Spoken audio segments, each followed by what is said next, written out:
नमस्कार। कभी सोचा है कि किसी स्टॉक की कीमत एक खास लेवल पर आकर क्यों रुक जाती है या फिर वहीं से पलट जाती है? आज हम इसी पहेली को सुलझाएंगे। हम बात करेंगे स्टॉक मार्केट की छत और फर्श के बारे में, जिसे टेक्निकल भाषा में कहते हैं सपोर्ट और रेजिस्टेंस। तो सबसे बड़ा सवाल यही है, ट्रेडर्स को आखिर पता कैसे चलता है कि कोई शेयर कहां तक ऊपर जाएगा या कहां आकर रुकेगा और गिरेगा? इसका जवाब पता है कहां है? चार्ट्स में। असल में वो देखते हैं स्टॉक के पास्ट को, उसके इतिहास को। क्योंकि एक बात स्टॉक मार्केट में बहुत मशहूर है कि हिस्ट्री खुद को दोहराती है। और बस यही वो एक आइडिया है जिस पर सपोर्ट और रेजिस्टेंस की पूरी कहानी टिकी हुई है।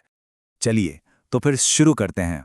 सबसे पहले बात करते हैं छत की, यानी जिसे हम ट्रेडिंग की दुनिया में कहते हैं रेजिस्टेंस। सोचिए, रेजिस्टेंस एक छत की तरह है, बिल्कुल वैसी ही। ये एक ऐसा प्राइस लेवल है जो कीमत को और ऊपर जाने से रोक देता है। टेक्निकली बोलें तो रेजिस्टेंस वो प्राइस लेवल है जहां बेचने वाले यानी सेलर्स खरीदने वालों पर, मतलब बायर्स पर हावी हो जाते हैं। और जब ऐसा होता है तो स्टॉक जो ऊपर जा रहा था वो या तो वहीं रुक जाता है या फिर नीचे की तरफ मुड़ जाता है। जैसे इस चार्ट को देखिए, ये अंबुजा सीमेंट्स का चार्ट है। यहां साफ साफ दिख रहा है कि कैसे 215 रुपए का लेवल एक मजबूत छत बना हुआ है। जब जब कीमत इसके पास गई है, उसे ऊपर जाने में अच्छी खासी मशक्कत करनी पड़ी है। अच्छा, अगर रेजिस्टेंस एक छत है तो इसका ठीक उल्टा भी तो होगा, है ना? तो अब बात करते हैं जमीन की, यानी सपोर्ट लेवल की। जैसे रेजिस्टेंस छत थी, वैसे ही सपोर्ट एक फर्श का काम करता है।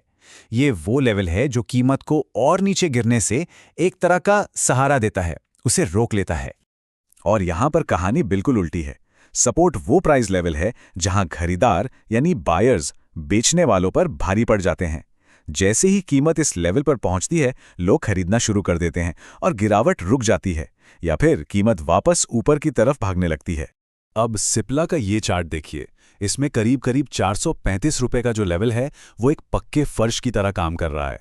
पास्ट में देखिए, कई बार कीमत जब भी इस लेवल तक गिरी है, उसे यहीं से सपोर्ट मिला और वो वापस ऊपर चली गई। ठीक है, तो अब हमें ये तो पता चल गया कि छत और फर्श क्या है, पर असली सवाल तो ये है कि इन्हें चार्ट पर ढूंढे कैसे, ये लाइनें खींचते कैसे हैं। चलिए अब इसका प्रोसेस समझते हैं। ये बहुत मुश्किल नहीं है, बस 4 सिंपल स्टेप्स हैं। सबसे पहले चार्ट पर कम से कम 3 से 6 महीने का डेटा देखिए। फिर चार्ट पर कम से कम 3 ऐसे पॉइंट्स ढूंढिए जहां कीमत बार बार आकर रुकी है या अटकी है।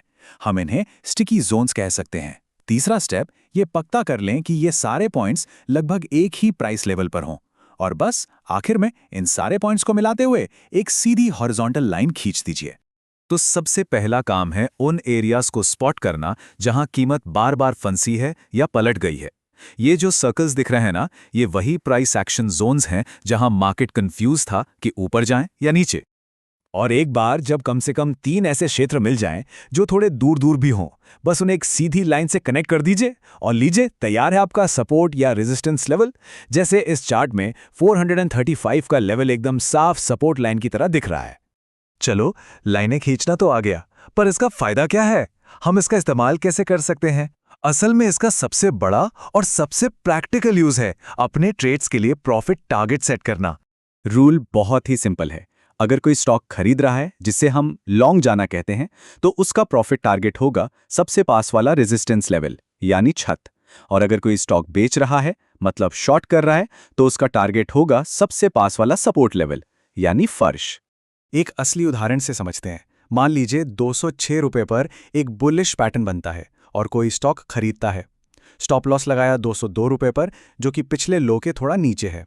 तो अब टारगेट क्या होगा? एग्जैक्टली 215 रुपए का रेजिस्टेंस लेवल, जो हमने पहले भी देखा था। ये देखिए, एक प्रॉपर ट्रेड प्लान तैयार हो गया। चलिए तो फटाफट से एक रिकैप कर लेते हैं कि आज हमने क्या क्या सीखा। कुछ बहुत ही जरूरी बातें हैं जिन्हें हमेशा ध्यान में रखना चाहिए। याद रखिए, सपोर्ट यानी वो फर्श जहां बायर्स की ताकत ज्यादा है। रेजिस्टेंस यानी वो छत जहां सेलर्स का दबदबा है। इन्हें ढूंढने के लिए कम से कम 3 प्राइस एक्शन जोन्स को एक लाइन से जोड़ना होता है। ये लेवल्स ट्रेड के लिए टारगेट सेट करने का एक बेहतरीन तरीका है। और सबसे जरूरी बात, इतिहास खुद को दोहराता तो है, पर यह कोई 100% की गारंटी नहीं होती। और अब आखिर में एक मजेदार सवाल।